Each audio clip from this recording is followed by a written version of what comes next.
Video discuss किया था जिसमें हमने पीएन जंक्शन के इंट्रोडक्शन, पीएन जंक्शन कैसे बनाए जाते हैं, पीएन जंक्शन की एनालिसिस कि उसमें इलेक्ट्रिक फील्ड क्या होता है, पोटेंशियल बैरियर क्या होता है, डिप्लीशन रीजन क्या होता है, पोटेंशियल बैरियर का थिकनेस क्या होता है, वहाँ पे जो इंटरनल इलेक्ट्रिक फील्ड होता है वो क्या होता है। All the things we have discuss in PN junction part 1। Now हम लोग बात करने वाले हैं PN junction 2। So second part of PN junction 2 will be biasing of PN junction. So I wrote here, you can see biasing of PN junction. तो PN junction की जो biasing है वो क्या होता है, क्या कहते हैं समझिए। PN junction को एक्सटर्नल सोर्स से कनेक्ट करने की जो प्रोसेस है दिस इज कॉल्ड biasing। हमने क्या लिखा, method to connect PN junction with external source is called biasing. आपका टाइम कम लगे इसलिए मैंने पहले से लिख दिया है। फिर आता है टाइप्स ऑफ बायसिंग। तो बायसिंग जो है जनाब दो तरीके के होते हैं। एक होता है फॉरवर्ड बायसिंग जिसको हम शॉर्ट फॉर्म में FV से रिप्रेजेंट करेंगे। फॉरवर्ड बायसिंग में क्या करते हैं कि पी टाइप वाले सेमी, पी टाइप जो होता है, क्योंकि हमने पढ़ा है ना कि पीएन जंक्शन में दो टाइप होता है, एक पी टाइप और एक एन टाइप। तो जो पी साइड होता है या पी टाइप होता है उसको पॉजिटिव से कनेक्ट करते हैं और जो एन साइड होता है उसको निगेटिव से कनेक्ट करते हैं। तो इसको कहा गया forward biasing. Reverse biasing just इसका उल्टा, इसको पॉजिटिव निगेटिव से कनेक्ट करते हैं पी साइड को निगेटिव से और एन साइड को पॉजिटिव से। ये हो गया रिवर्स बायसिंग। जेईई मेन और नीट ने इससे रिलेटेड कई बार क्वेश्चन पूछे हैं। सो प्लीज सिर्फ इससे रिलेटेड कि कौन सा बायसिंग है, आपको चार डायग्राम बना कर देता है, पूछता है कि जो बायसिंग दिख रहा है कौन सा है, फॉरवर्ड है या रिवर्स। क्वेश्चंस करेंगे हम। चलिए अब हम बात करते हैं detail analysis of characteristics of forward biasing. Great. अब मैं फॉरवर्ड बायसिंग काफ़ी डिटेल में मतलब पीएन जंक्शन काफ़ी डिटेल में आपको पढ़ा चुका हूँ पिछले वाले वीडियो में, नहीं देखे तो देख लीजिए अब जाके। तो फिर से यहाँ पे मैं इधर नहीं बनाऊँगा कि चलो इधर होल है। आप जानते ही हो कि पी साइड है तो मेजॉरिटी में होल है और यहाँ पे मेजॉरिटी में इलेक्ट्रॉन्स है। ग्रेट, गेटिंग माय पॉइंट या करेक्ट। अब इसमें एक इंटरनल इलेक्ट्रिक फील्ड जो होता है वो एन से, जैसे ये पी है और ये एन है, तो एक्सटर्नल इलेक्ट्रिक फील्ड एन से internal electric field N side से पी साइड होता है, जिसका काम होता है मेजॉरिटी चार्ज कैरियर के फ्लो को रोकना। अब आपने बैटरी लगा दिया, तो बैटरी लगाया तो ये क्या हो गया हमारे लिए प्लस और ये हो गया हमारे लिए माइनस। तो यानी कि यहाँ एक इलेक्ट्रिक फील्ड एग्जिस्ट करने लगेगा, यहाँ से यहाँ पी से एन की तरफ, देख पा रहे हैं। अब यहाँ जो एक्सटर्नल इलेक्ट्रिक फील्ड है और जो इंटरनल इलेक्ट्रिक फील्ड है ये एक दूसरे को अपोज कर रहे हैं। एक्सटर्नल इलेक्ट्रिक फील्ड इंटरनल को अपोज कर रहा है, तो होगा क्या कि इंटरनल तो ड्यू टू कॉन्फ़िगरेशंस अरेंजमेंट की वजह से आता है, लेकिन जो एक्सटर्नल है वो बैटरी की वजह से। अब जो मान लो बैटरी जो है वेरिएबल है, यानी बैटरी के पोटेंशियल को हमने बढ़ाया, जैसे जैसे बैटरी का पोटेंशियल बढ़ाऊंगा ये एक्सटर्नल इलेक्ट्रिक फील्ड बढ़ता जाएगा। तो देखो नेट इलेक्ट्रिक फील्ड की अगर मैं बात करता हूँ तो ये हो जाएगा एक्सटर्नल माइनस इंटरनल। इंटरनल तो फिक्स है हमारा, बट एक्सटर्नल बढ़ता जाएगा। एक्सटर्नल बढ़ेगा तो नेट भी बढ़ेगा। मतलब एक वक्त ऐसा आता है कि नेट फील्ड ज़ीरो होता है। मतलब उस समय मैं इसको थोड़ा सा पार्ट बाय पार्ट बता देता हूँ। यहाँ देखो, अगर मान लिया जाए कि आपका एक्सटर्नल इलेक्ट्रिक फील्ड इंटरनल से कम है,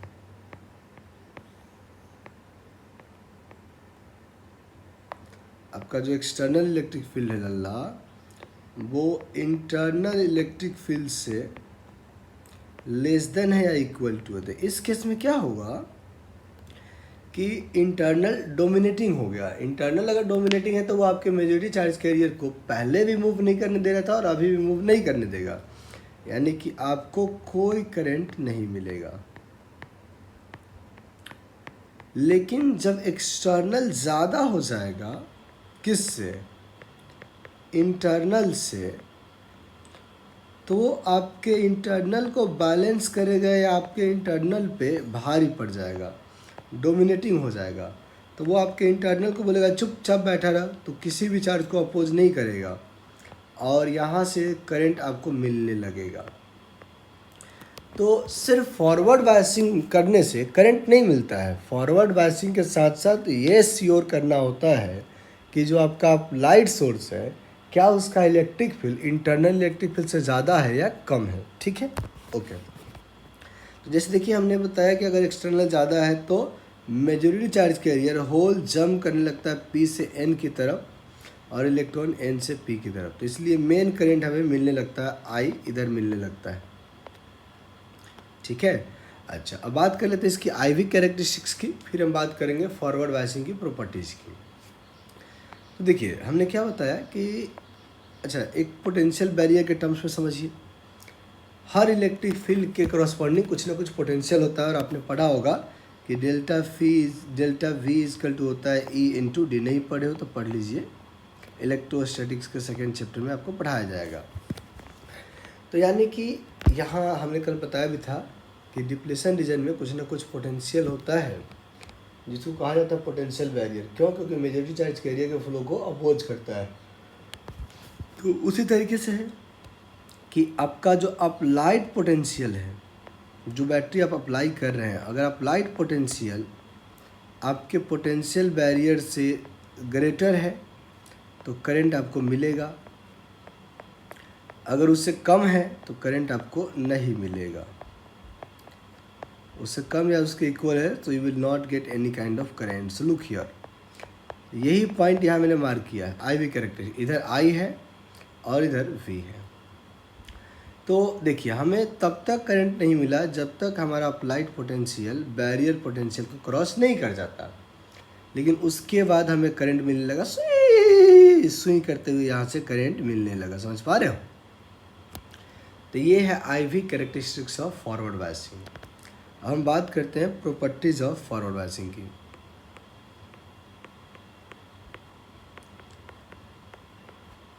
properties of F we.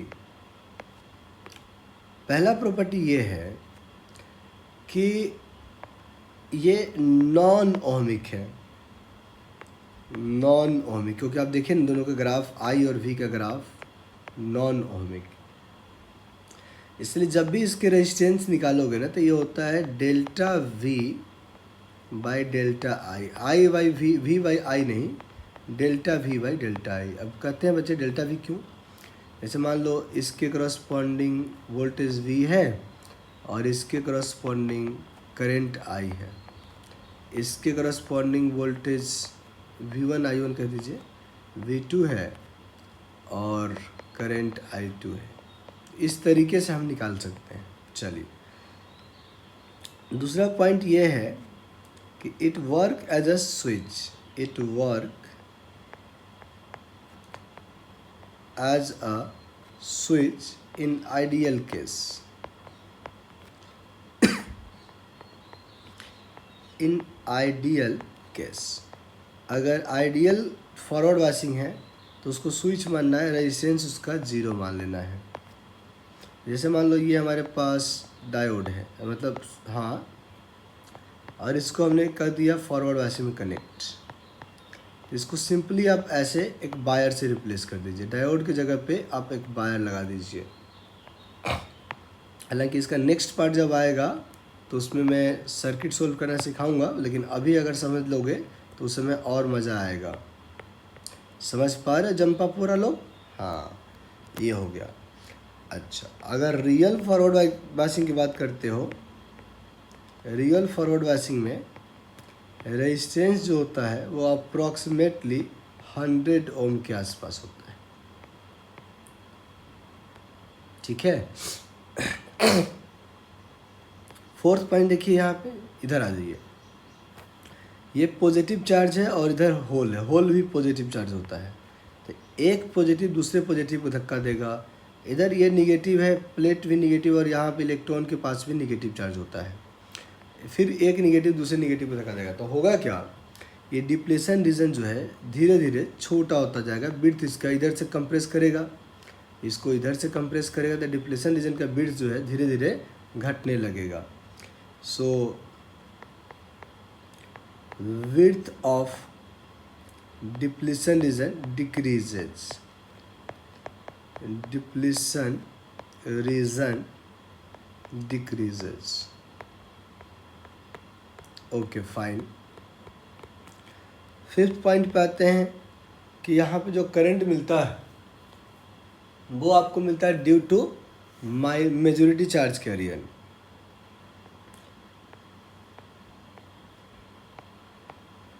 Current is due to majority charge career,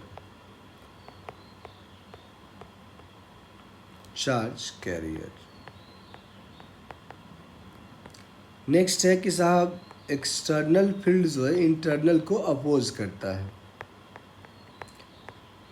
external electric field oppose to the internal.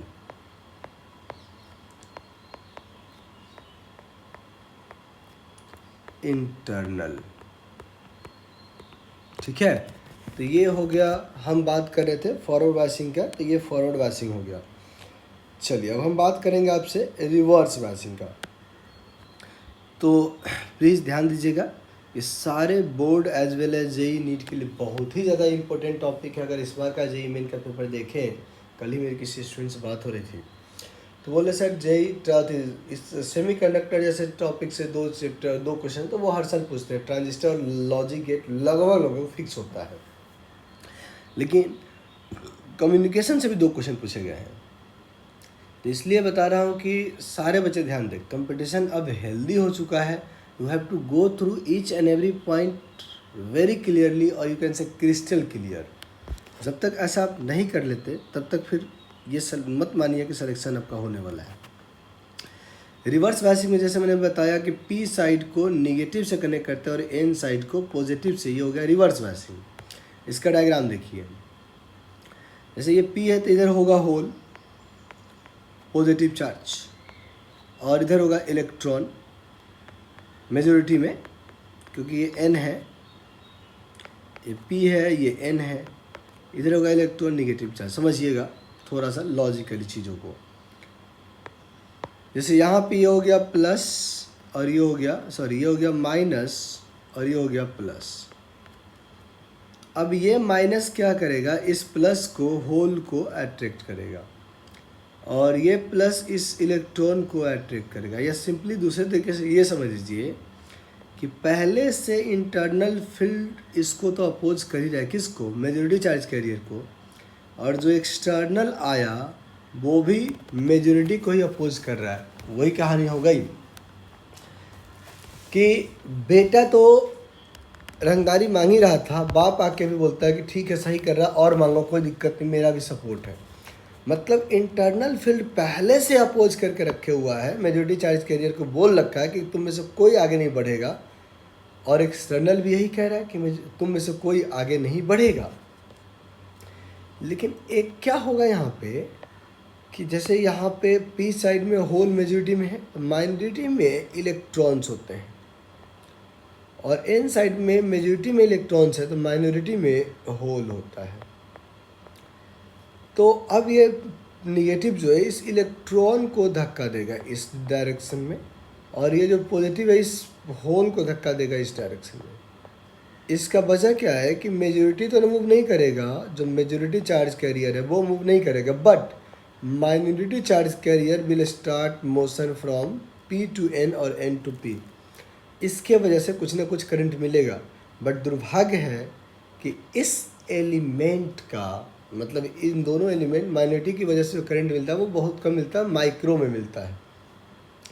तो देखिए इनका हमने कैरेक्टरिस्टिक्स बिहेवियर बनाया कि जैसे आपने रिवर्स बायसिंग, अच्छा रिवर्स बायसिंग में वोल्टेज अपोजिट डायरेक्शन में as compare to forward biasing. देखिए ना, फॉरवर्ड बायसिंग के कंपेयर में रिवर्स बायसिंग का वोल्टेज अपोजिट डायरेक्शन में है, इसलिए हम इसको दूसरे साइड दिखाते हैं। फॉरवर्ड बायसिंग का इधर दिखाए थे, तो रिवर्स बायसिंग का इस साइड दिखाएंगे।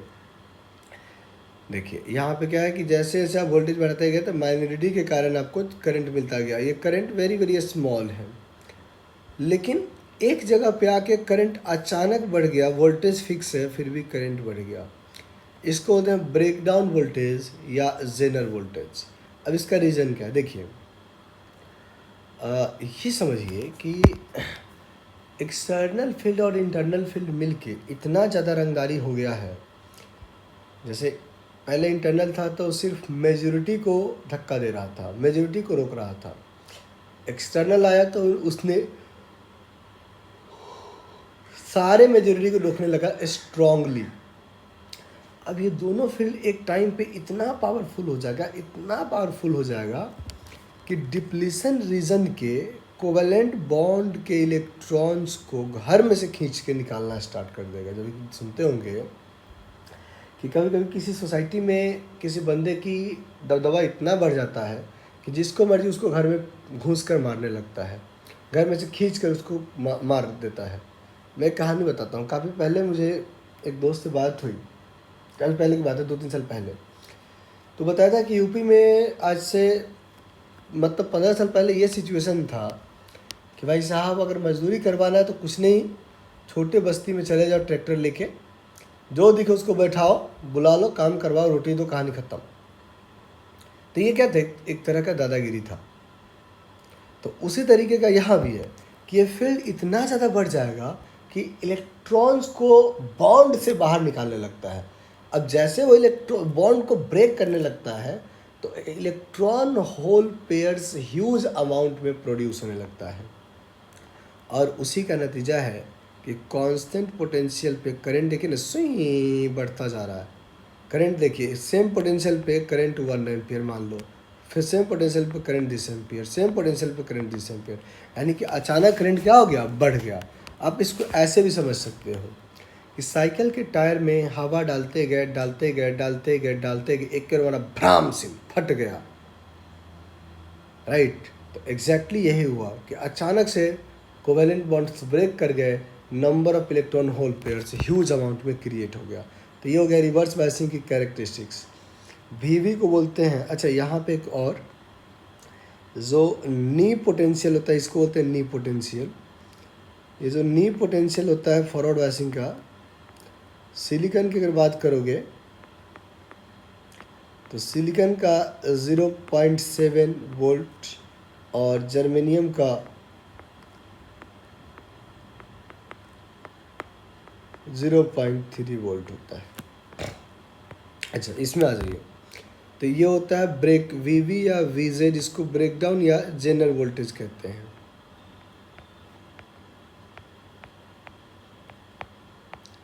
ब्रेक डाउन या जेनर वोल्टेज। चलिए आगे बढ़ते हैं। अब इसकी प्रॉपर्टीज़ की बात कर लेते हैं फटाफट आपकी दया से। सो प्रॉपर्टीज,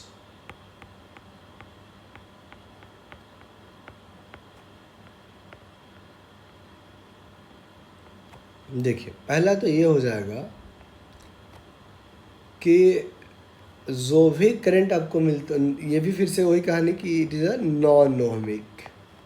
हालांकि पूरा सेमीकंडक्टर ही नॉन ओहमिक है, ध्यान रखिएगा, नॉन ओहमिक।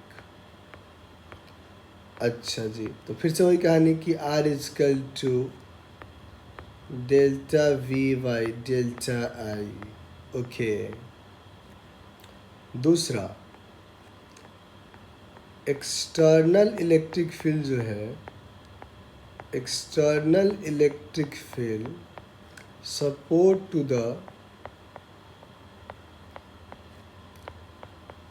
द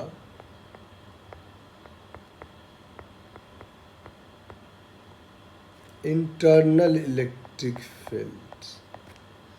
इसलिए यहाँ पे ई नेट जो होगा वो हमेशा बढ़ेगा ही, external plus internal, external plus internal. चलिए अब हम थोड़ा और आगे बढ़ते हैं। यहाँ जो भी करंट मिलता है, current is in micro ampere due to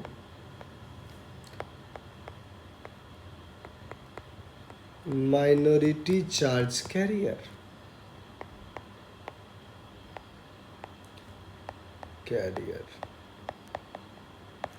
अब फिर से समझिए लॉजिक इसके। अब ये माइनस है, ये होल को खींचेगा अपनी तरफ, ये प्लस है, ये इलेक्ट्रॉन को खींचेगा अपने तरफ। तो होगा क्या, डिप्लेशन रीजन का विड्थ जो होगा वो बढ़ने लगेगा। So fourth point, thickness of depletion region या विड्थ भी कह सकते हो, थिकनेस ऑफ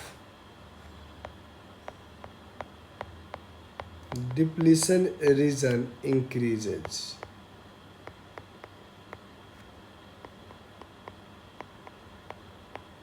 रीजन इंक्रीजेज। तो ये इसके कुछ पॉइंट्स थे सेमी क्या बोलते हैं उसको, रिवर्स बायसिंग का, कि भाई इसके विड्थ जो हो जाएंगे वो बढ़ने लगेंगे वगैरह वगैरह। हाँ, बात करते हैं रेजिस्टेंस का, इसका तो वेरी हाई होता है for ideal reverse biasing. For ideal reverse biasing R जो होता है वो इन्फिनिटी होता है, so that it work as open circuit, so that it work as open circuit, work as open circuit. जैसे मान लिया जाए कि अगर ऐसा कहीं पे है, सपोज दैट डायोड है,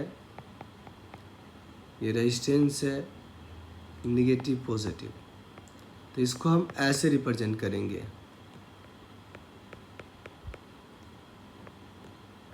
निगेटिव पॉजिटिव, ठीक है।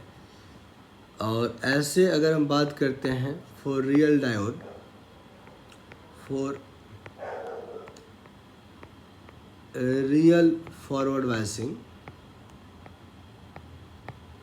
रियल फॉरवर्ड बायसिंग के लिए आर जो होता है वो अप्रोक्सीमेटली 10⁵ ओम के आसपास होता है। तो ये हम बात कर रहे थे आपसे क्या बोलते हैं उसको, रिवर्स बायसिंग के बारे में।